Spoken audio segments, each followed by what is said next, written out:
হরে কৃষ্ণ। কৃষ্ণনগর ঘূর্ণি গাঙ্গুলিপাড়ায় অবস্থিত শ্রীগোপাল মন্দিরে আজ আমরা শ্রীমদ্ ভাগবত গীতা গ্রন্থ আস্বাদন করছি। আমরা আস্বাদন করছি শ্রীমদ্ ভাগবত গীতার তৃতীয় অধ্যায় কর্মযোগ, শ্লোক সংখ্যা 6। ওম অখণ্ড মণ্ডলাকারং ব্যাপ্তং যেন চরাচরম তৎপদং দর্শিতং যেন তস্मै শ্রী গুরুবে নমঃ। ওম নমো ব্রহ্মণ্য দেবায় গো ব্রাহ্মণ হিতায় চ জগদ্ধিতায় কৃষ্ণায় গোবিন্দায় নমো নমঃ। ওম নারায়ণং নমস্কৃত্যং নরং চৈব নরোত্তমং দেবীং সরস্বতীং ব্যাসং ততো জয়মুদীরয়েৎ। মূকং করোতি বাচালং পঙ্গুং লঙ্ঘয়তে গিরিম যৎকৃপাতমহং বন্দে পরমানন্দমাধবম। ওম সর্বমঙ্গলমঙ্গলে শিবে সর্বার্থসাধিকে শরণ্যে ত্র্যম্বকে গৌরী নারায়ণী নমস্তুতে। হরি ওম তৎসৎ, হরি ওম তৎসৎ। কৃষ্ণনগর ঘূর্ণি গাঙ্গুলিপাড়ায় অবস্থিত শ্রীগোপাল মন্দিরে আজ আমরা শ্রীমদ্ ভাগবত গীতা গ্রন্থ আস্বাদন করছি।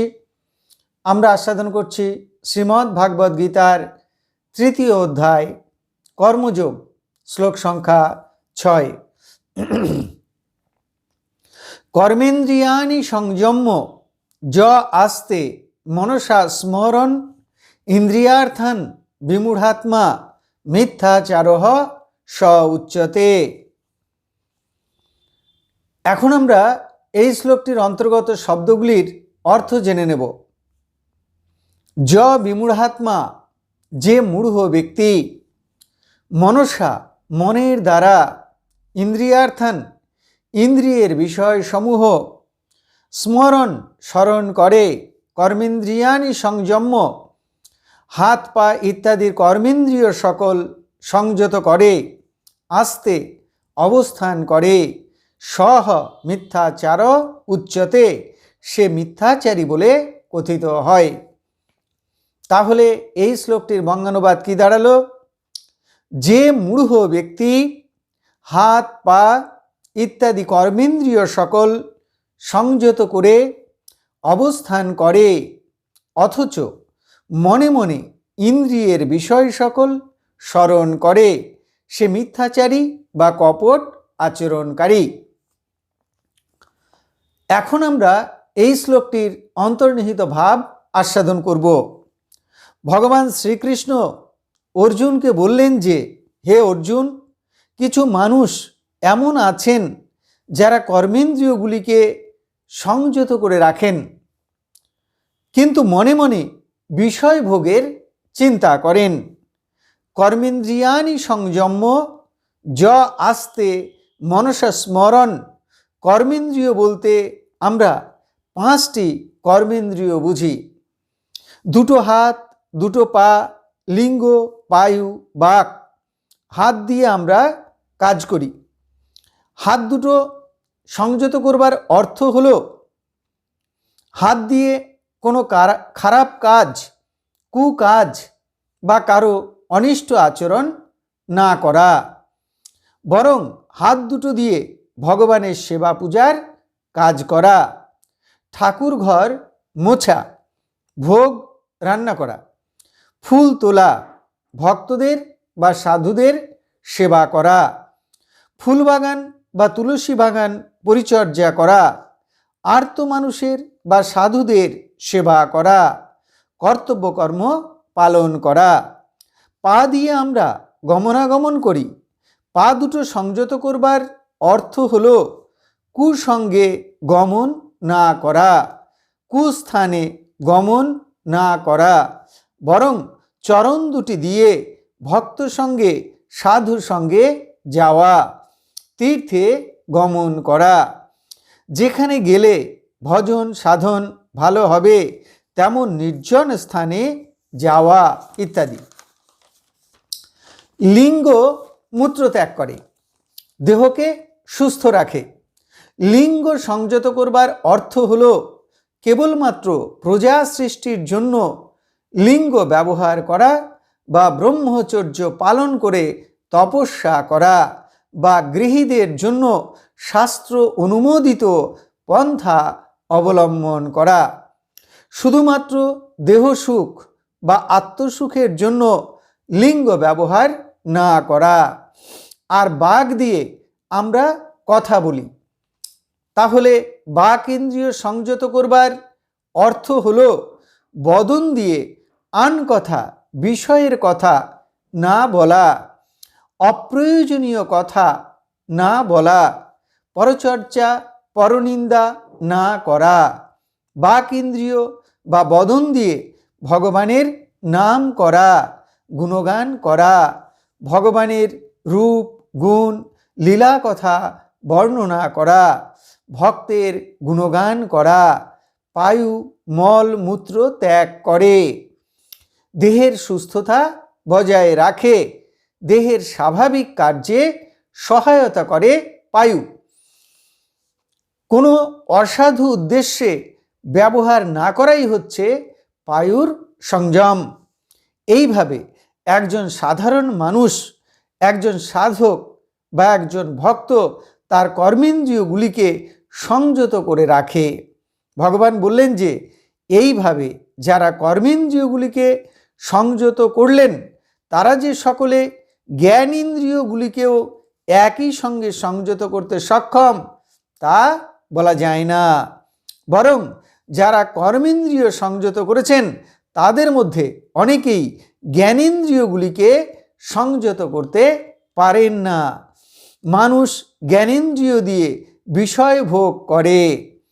ইন্দ্রিয়ের ভোগের বিষয় হল রূপ, রস, শব্দ, গন্ধ, স্পর্শ।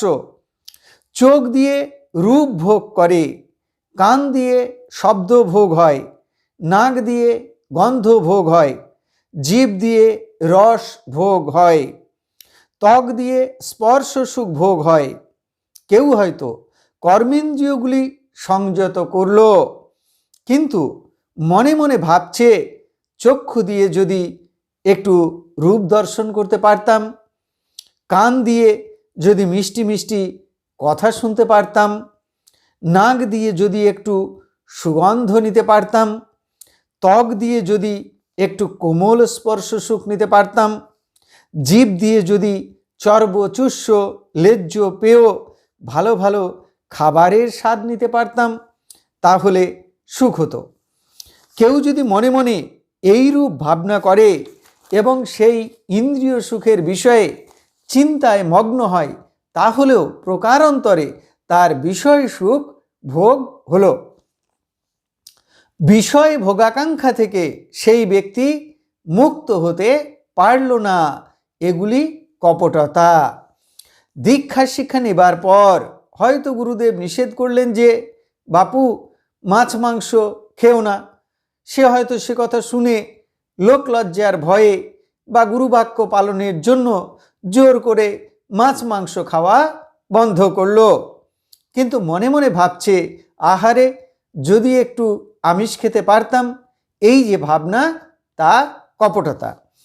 কোনো গৃহী মানুষ যদি এইরূপ আচরণ করে তাহলে তবু কিছুটা ছাড় পাবে, কিন্তু কোনো সাধু বেশ ধারণকারী ব্যক্তি যদি এইরূপ আচরণ করেন তাহলে সেটি হবে অত্যন্ত গর্হিত অপরাধ, অন্যায় কাজ।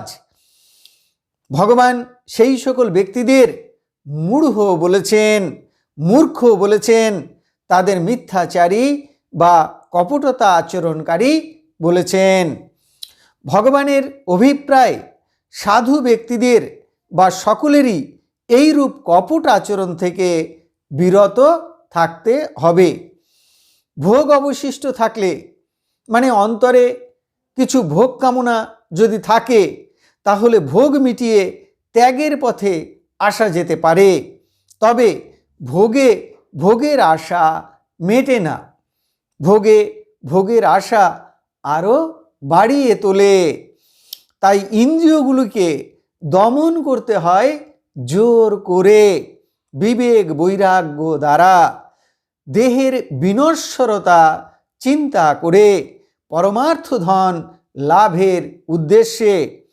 একেই বলে দম। দম অভ্যাস করতে করতে সম এসে যায়। সম মানে অন্তর থেকে সত্যি সত্যি ভোগ বাসনা দূর হয়ে যাওয়া। তখন ভোগের সামগ্রী সামনে থাকলেও আর ভোগ করতে ইচ্ছা করবে না। তখন সংযত ইন্দ্রিয় দিয়ে দেহযাত্রা নির্বাহের জন্য বিষয় ভোগ করে মানুষ, তাতে কোনো দোষ হয় না। আর এই অবস্থায় পৌঁছানোর জন্য মানুষকে ভগবানের শ্রীচরণে শরণাগত হতে হবে, ভগবানের নাম করতে হবে, জপ করতে হবে, ধ্যান করতে হবে, ভগবানের সেবা করতে হবে, সাধু সঙ্গ করতে হবে, ভক্ত সঙ্গ করতে হবে, নিষ্কামভাবে জীবের সেবা করতে হবে, আর ব্যাকুলভাবে অন্তর থেকে ভগবানের নিকটে প্রার্থনা করতে হবে যে, হে ভগবান, তুমি আমার অন্তরে থেকে এই ভোগবাসনা দূর করে দাও, চিরতরে তোমার চরণে ভক্তি দাও, ত্যাগ দাও, বৈরাগ্য দাও, জ্ঞান দাও। ভগবানের কৃপা হলে মানুষের সব ভোগবাসনা একদিন সত্যি সত্যি দূর হয়ে যায়, মানুষ একদিন সত্যিকারের সাধু হয়। দেখুন, সাধুতার পথ বড় কঠিন। সাধু হওয়া মানে ধারালো খুরের উপর দিয়ে হেঁটে যাওয়া, তেল মাখানো পিচ্ছিল বাঁশ বেয়ে উপরে ওঠা, বাচ্চা ছেলের হাঁটতে শেখা, কতবার পড়ে, কতবার ওঠে, তারপর হাঁটতে শেখে। তাই সাধুরা বলেন, সাধু সাবধান, কখনো বলেন না যে অসাধু সাবধান। কর্মেন্দ্রিয় সংযত করা আর মন সংযত করা এক বিষয় নয়। একটি গল্প বলি, শুনুন। দুজন বন্ধু ছিল। একজন আর একজনকে বলল, চল ভাই কীর্তন শুনে আসি, অমুক গ্রামে কীর্তন হচ্ছে। আর একজন বলল, না ভাই, চল আজ আমরা পতিতালয়ে যাই। দুই বন্ধু কেউ কারো কথা শুনল না। দুজন দু জায়গায় চলে গেল। যে পতিতালয়ে গেল সে মনে মনে ভাবছে, আহা, এখানে এসে কি ভুলটাই না করলাম, এর থেকে যদি বন্ধুর সঙ্গে কীর্তন শুনতে যেতাম খুব ভালো হতো। আহা, ওখানে কি সুন্দর কীর্তন হচ্ছে, হরিনাম হচ্ছে। ভাবতে ভাবতে সে প্রাণ ত্যাগ করল। আর একজন যে কীর্তনের আসরে বসে রয়েছে সে মনে মনে ভাবছে, আহারে, এই কীর্তনের আসরে এসে কি করলাম, এর থেকে যদি বন্ধুর সঙ্গে পতিতালয়ে যেতাম খুব ভালো হতো।